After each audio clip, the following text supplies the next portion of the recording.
நான் ஒரு கேள்வி கேட்கிறேன். இந்த கரூர் நிகழ்வு ஓராண்டுக்கு முன்னாடி நடந்திருந்தா இவங்க எல்லாம் இவ்வளவு அக்கறை காட்டியிருப்பாங்கன்னு நினைக்கிறீங்களா? இது ஒரு சாவோட சாவுதான். சாராயம் குடிச்சு 63 செத்தான், ஆந்திர காட்டுக்குள்ள 20 பேர் சுட்டுக் கொல்லப்பட்டு செத்தான், இந்திய கடலுக்குள்ள 850 பேர் மீனவன் செத்தான். எங்க சாவு அவனுக்கு ஒரு பொருட்டே கிடையாது, அதெல்லாம் அவன் கவனிக்க மாட்டான். இப்ப இது ஏன்னா 4 மாசத்துல தேர்தல் வரப்போகுது, கூட்டணி அமைக்கணும், அப்ப பரபரப்பா இயங்கணும், அதை பேசணும். அதனால உடனே வரியல. உண்மையை கண்டறியறது. என்ன கண்டறிய?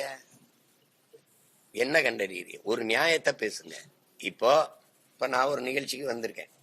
இந்த நிகழ்ச்சி நான் வரலைன்னா நிகழ்ச்சி இருக்குமா? ஒரு கேள்வி நீங்க எல்லாம் சொல்லுங்க. கூடவில்லை, நான் வர்றதானே நிகழ்ச்சி.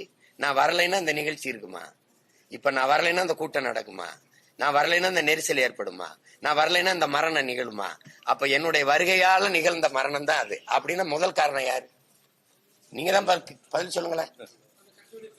அக்கட்சியோட தலைவர் எந்த பொறுப்புமே ஏற்கலையே. நான் ஒரு காரணமாயிட்டேன், அதுக்காக வருந்துறேன். என் அன்பு மக்கள் என்னை மன்னிச்சு கொள்ளுங்க. இந்த மரணம் ரொம்ப வழிதோய்ந்ததா இருக்கு. இந்த சிறு குழந்தைகளுடைய மரணத்தெல்லாம் என்னால தாங்க முடியல. நான் அதுக்காக வருந்துறேன். இனி வரும் காலங்கள்ல இது போல நடக்காம நம்ம பாத்துக்கலாம், என்னை மன்னிச்சுக்கிறோங்கன்னு ஒரு வருத்தமே இல்லையே. அங்க நடக்காது, இங்கே நடந்துச்சு. அரசு தான் பொறுப்பு இருக்கணும். எங்களுக்கு சின்ன இடத்த கொடுத்தாங்க. நீங்க எழுதி கொடுத்த இடத்துல இந்த இடம் இருந்ததா இல்லையா?